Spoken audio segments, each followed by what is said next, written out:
Hello guys, welcome to our channel. This is Teja. ప్రస్తుతం మనతో పాటు సీనియర్ జర్నలిస్ట్ దుర్గా గారు ఉన్నారు. నమస్తే మేడం. నమస్తే. సో మాజీ ముఖ్యమంత్రి జగన్మోహన్ రెడ్డి గారు అసెంబ్లీ సమావేశాలకి రాననుకున్నారు. మొత్తానికి అసెంబ్లీ సమావేశాలకైనా హాజరయ్యారు, ప్రమాణ స్వీకారం చేశారు. దాని తర్వాత జగన్మోహన్ రెడ్డి గారు అసెంబ్లీ నుంచి దొడ్డిదారిన జారుకున్నారంటూ కూడా ఒక వార్త వెలుగులోకి వచ్చింది. సో దాని గురించి మాట్లాడతారు. నిన్నటి వరకు వస్తారా రారా ఒక సందిగ్ధంలో అందరూ ఉన్నారు. ఇప్పుడు ఏదో ఇవాళ ఆయన శాసనసభకు వచ్చి ప్రమాణ స్వీకారం చేశారు ఎమ్మెల్యేగా. చేసినప్పుడు జగన్మోహన్ అనే నేను అన్నాడు ఆయన, అని మళ్ళా జగన్మోహన్ రెడ్డి అనే నేను అన్నాడు ఆయన. రెడ్డి అనేది మర్చిపోయాడు ఆయన. అంటే ఒకటి ఆయన రెడ్డి కాదు కాబట్ట, లేదు ముద్రగడ పద్మనాభానికి నిన్ననే గెజిట్ వచ్చింది రెడ్డిగా, పద్మనాభ రెడ్డిగా ఆయన పేరు మార్చుకుంటే నిన్న గెజిట్ వచ్చింది. గెజిట్ లో ఆయన పేరు రెడ్డిగా మారింది కాబట్టి ఆయనకి దానం చేశారా. ఎందుకంటే అటు కాపులు కూడా ఆయన రానివ్వట్లేదు కదా. ఇప్పుడే ముద్రగడ గారు ఇవాళ బాధపడుతూ ఇందాకే ఒకటి విడుదల చేశాడు ఆయన. నన్ను చంపేయండి కావాలంటేను, నేను ఈ జనసేన వాళ్ళ మాటలు పడలేకపోతున్నాను, బూతులు మాట్లాడుతున్నారు, మేము అనాథలం అన్నాడు ఆయన. మేము చేతకాని వాళ్ళం అన్నట్టుగా అలా ఎందుకు అనుకుంటాడు ఆయన? జగన్మోహన్ రెడ్డి గారు ఉన్నారు కదా మేడం. అదే మరి.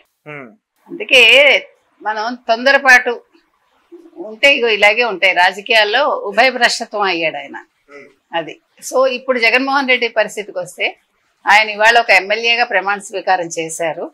ఆయన వస్తారా రారా అనే సందిగ్ధం వీడింది. వచ్చారు, చేశారు. అయితే ఆయనకి కేటాయించిన కుర్చీలో కూర్చోకుండా ఆయన వెళ్ళిపోయారు. అది విషయం.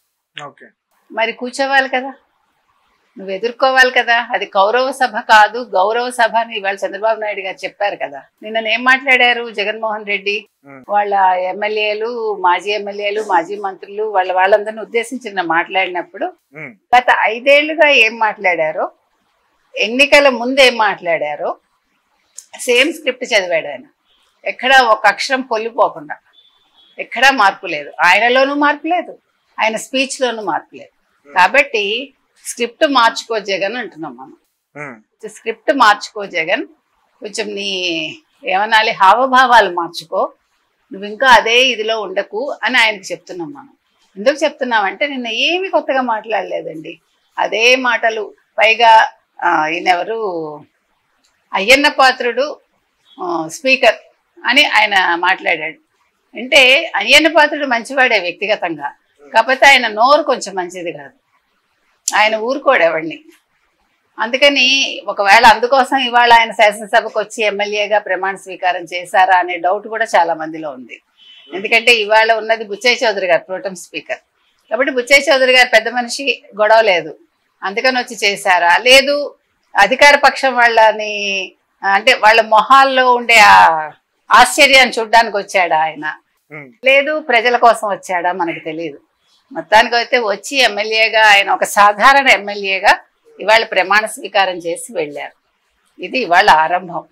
అయితే జగన్మోహన్ రెడ్డి సాధారణ ఎమ్మెల్యే అంటున్నారు, అసెంబ్లీకి వచ్చిన వాళ్ళందరూ కూడా సాధారణ ఎమ్మెల్యేలే. ఎందుకు చెప్తున్నాం అంటే ఈయన మాజీ ముఖ్యమంత్రి కాబట్టి ఇవాళ సాధారణ ఎమ్మెల్యే అన్నాం అంతే. అంతేగాని ఎమ్మెల్యేకి ఉండే గౌరవం అలాగే ఉంటుంది, అది ఎక్కడికి వెళ్ళదు. ఎవరికైనా ఎమ్మెల్యేనే ప్రజలు ఎన్నుకుంటారు కాబట్టి ఆ గౌరవం ఎలాగా ఉంటుంది. కాకపోతే ఆయన మాజీ ముఖ్యమంత్రి కాబట్టి ఒకసారి మనం గుర్తు చేస్తున్నాం, ఈయన ఒక ముఖ్యమంత్రి హోదాలో ఉండి గతంలో ఏం చేశారు శాసనసభలో. 2019 డిసెంబర్ 13న చంద్రబాబు నాయుడు గారి భార్య గురించి వీళ్ళందరూ మాట్లాడినప్పుడు ఈయన ఒక ముఖ్యమంత్రిగా ఎలా బిహేవ్ చేశాడు గుర్తు చేసుకోవాలి ఆయన. ఆ రోజు చంద్రబాబు నాయుడు గారు నేను మళ్ళా రాను సభకి అని చెప్పేసి వెళ్ళారు. మళ్ళా ముఖ్యమంత్రిగా ప్రమాణ స్వీకారం చేసిన రోజునే వస్తాను అని ఆయన మాట ఆయన నిలబెట్టుకున్నాడు. ఆ మాట నిలబెట్టుకోవడానికి ప్రజలు దోహదం చేశారు, జనసేన పవన్ కళ్యాణ్ దోహదం చేశాడు, ముఖ్యంగా నారా లోకేష్ కూడా తిరిగారు, వాళ్ళ పార్టీని గెలిపించుకున్నారు వీళ్ళందరూ కలిపి. అంటే ఇక్కడ మనం చెప్పుకోవాల్సింది కాపులు కమ్మ ఇద్దరు కలిసికట్టుగా ఓట్లు చీలకుండా పనిచేశారు. అంటే అది నియోజకవర్గాల వైజ్ కావచ్చు, ఇండివిజువల్గా కావచ్చు, అంటే వాళ్ళిద్దరూ కలిసికట్టుగా పనిచేయటం వల్లే ఈరోజు ఈ విజయం సాధ్యమైంది నన్ను అడిగితే. ఇందుకు పవన్ కళ్యాణ్ చాలా దోహదం చేశారు. ఎందుకంటే ఇవాళ పవన్ కళ్యాణ్ 100% 100% మ్యాండేటరీ తెచ్చుకున్నాడు ఆయన. అది ఎక్కడా లేదు. మనకు తెలిసి ఎవరు 100% నెగ్గిన వాళ్ళు మనకు తెలియదు. అంటే నాకు తెలిసి అదొక హిస్టరీ అమ్మ, మనకు ఐడియా లేదండి. ఏది ఏమైనా 2019 నుంచి 24 వరకు ఏం జరిగిందో అది శాసనసభలో జరిగిన విషయాలు కూడా చరిత్ర పుటలకి ఎక్కాలి. అదొక పాఠ్యంగా మారాలి. ఎందుకంటే వ్యక్తిగత ఆరోపణలు చేసుకోకూడదు, మహిళలని లాగకూడదు రాజకీయాల్లోకి. మహిళలను కించపరిస్తే, ఇప్పుడు ద్రౌపదిని ఆ రోజు నిండు సభలో చేస్తే ఏమైందండి? మొత్తం కురుక్షేత్ర యుద్ధం వచ్చింది, కౌరవులు నాశనం అయ్యారు. అదేవిధంగా ఒక జయలలితను బాధ పెట్టినప్పుడు డిఎంకే వాళ్ళు, డిఎంకే పార్టీ పతనం అవ్వలేదు. ఎందుకంటే డిఎంకే పార్టీ వేరు, అక్కడ జరిగిన ఇష్యూ వేరు. కాబట్టి దానికి బలమైన రూట్స్ ఉన్నాయి డిఎంకేకి. అందులో కరుణానిధి టైంలో జరిగింది కాబట్టి పదవీచ్యుతులు అయ్యారు వాళ్ళు. ఇప్పుడు అదే జరిగింది. ఇప్పుడు ఇంత జరుగుతున్న శాసనసభలో మహిళా ఎమ్మెల్యేలు ఎవరు మాట్లాడలేదు, చూసారా మీరు? మహిళా మంత్రులు ఎవరు ఆ రోజు? వైసీపీ మంత్రులు, ముఖ్యంగా రోజా లాంటి వాళ్ళు దాని మీద రియాక్ట్ అవ్వలేదు. తప్పు కదా అది.